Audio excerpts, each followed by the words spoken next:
Good morning. May nagsasabi na bakit daw ako nagtitinda. Wala naman daw akong mapapala.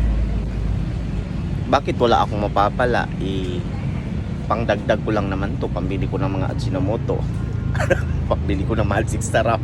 Pambili ko ng kamatis. Pambili ko ng mga lamas. Diba? Pambili ko ng ginamos. Pambili ko ng lahat ng mga pangangailangan ko, diba? Sa ganitong paraan. Tapos sasabihin mo na hindi, bakit ako nagtitinda, wala man akong napapala. Bakit lumaki yung tindahan namin, diba?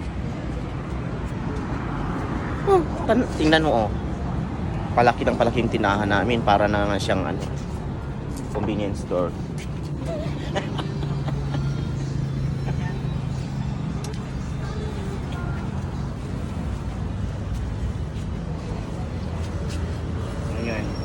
So wala ba akong napapala dito, guys?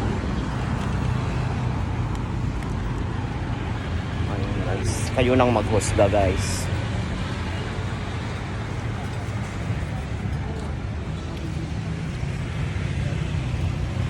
Comment lang kayo kung wala ba akong napapala nito.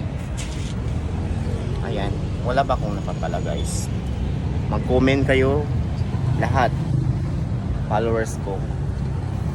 Titigil ko ba itong pagtitinda or itutuloy? Thank you so much for watching.